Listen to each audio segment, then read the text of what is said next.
Boom. The Jay Wizard back with another video, man. Hope y'all boys and girls doing good. Man, this is a video on the 5 things. These are the 5 things that you need mentally.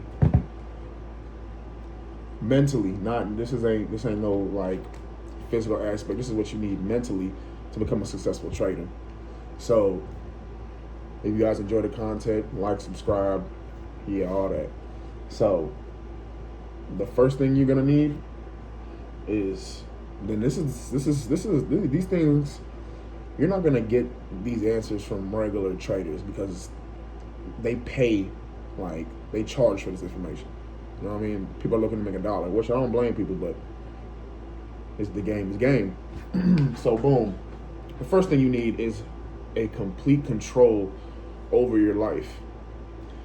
Now, you say, Jay Wizard, what does that mean? Well, boom, let me tell you. So, if you ever, when you get a little bit deeper into day trading, you're starting to realize that a lot of the money you make and the consistent money you make is a reflection on how you manage and control your own life. So, let's say that right now you're trading, right? And let's say you have I use it as a man's perspective.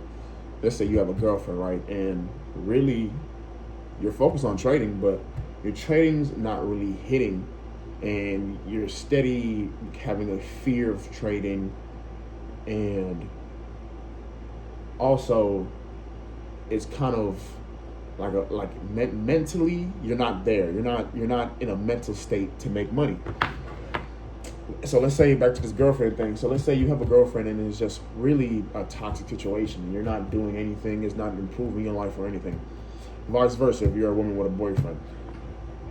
That right there, if you don't have control over that, and let's say that situation right there is causing you stress, unwanted worry, you're doing things that you really know you shouldn't be doing, and you're just stressing about it, that will reflect in your trading.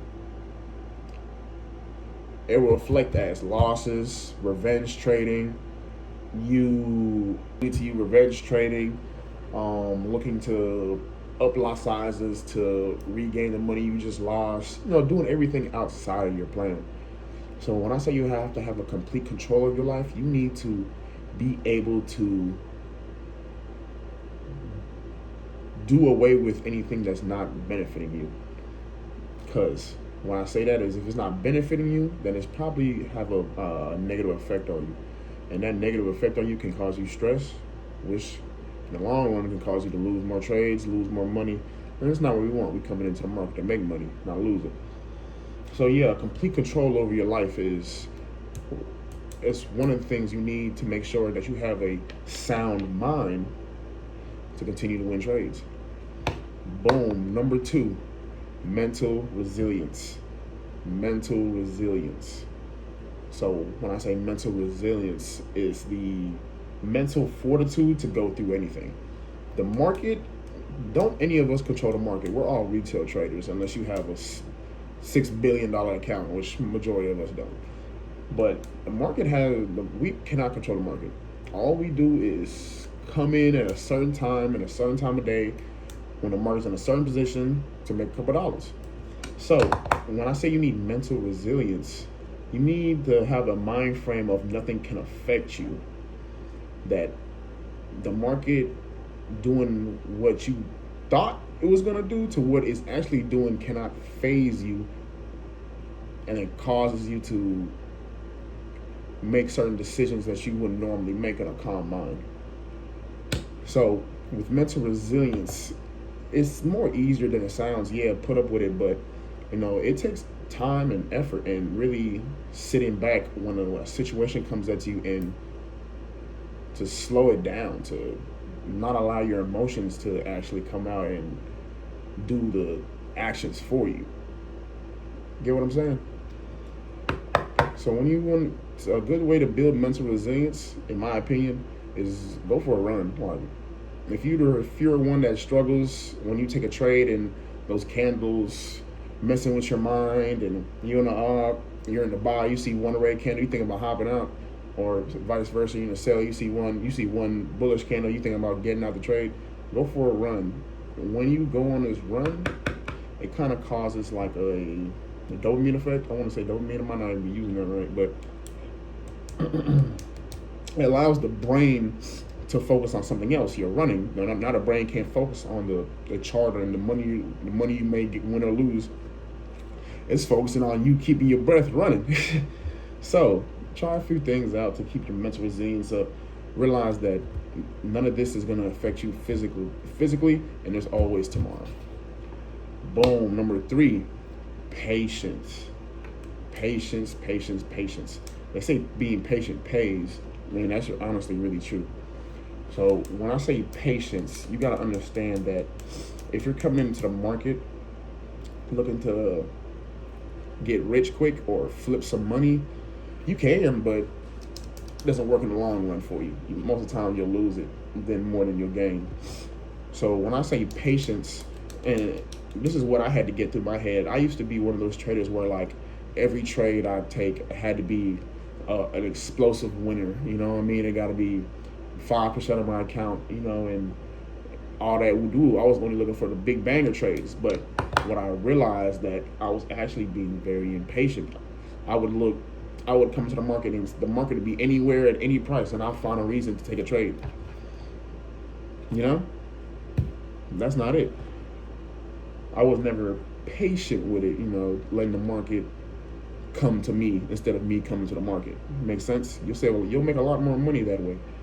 So stay patient. Allow things to play out. When you're in your trade, trust yourself and allow the trade to play out. Continue to make your money. Number 4, a winning attitude. Now, when I say this, I want you to realize that with a winning attitude, you gotta always believe that this is possible. That is the only way it'll work. Or the literally only way that you believe this would work is that you believe it's going to work.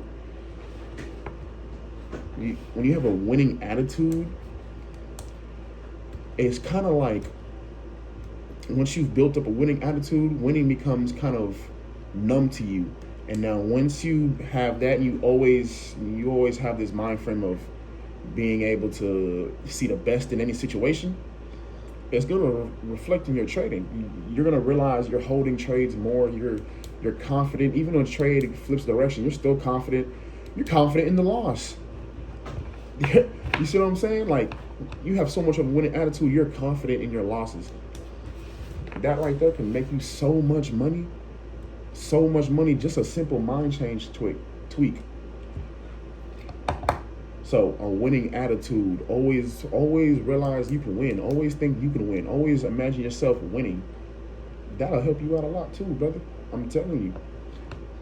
Last but not least, number 5, and I think this one is probably the best one. Number 5 is a non-biased judgment. When I say a non-biased judgment, this goes back into the point to where I said that the market does what it wants. We don't control the market does what it wants. So when you have a non-biased judgment, you kind of understand that things can change like that. There's nothing set in stone. There's nothing that's supposed to happen or going to happen. It just happened. So with a non-biased judgment, you can accept that you could be wrong, that it could be a reversal or whatever it may be, a double top, double bottom, whatever, and you originally had it for something else. Having that non-biased judgment allows you to make smart decisions based on what the market is happening right now. You don't want to ever come into the market and think, oh, just because you see higher lows, higher highs, and all right, boom, I'm gonna look for buys, which is a good thing. Not saying, but like I said, the market can do whatever it wants. It can create one lower low and see it, goodbye. You have to have a non-biased judgment to what the market is doing to allow yourself to make money. Nothing is right, nothing is wrong. There is no correct way to trade, but there is a way to trade to where we're looking at what's happening right now. That non-biased judgment is there for you to always make sure that you can be it. It's like a pillow. It's like a pillow. All right. If there's no non-biased judgment and I fall and I don't have that, I'm just gonna hit the floor. But if I have that non-biased judgment, I'm just gonna hit the pillow and realize, okay, I'm still mindful of it. Okay, this changed, so we might need to change the whole our whole direction on where we're going into the market. So yeah, man, this is Jay Wizard, man. I hope y'all boys enjoyed that. I'm on my own journey myself, man. Like I said, if you guys like the content, like, subscribe. Yeah. All right, man. I'll see y'all boys later.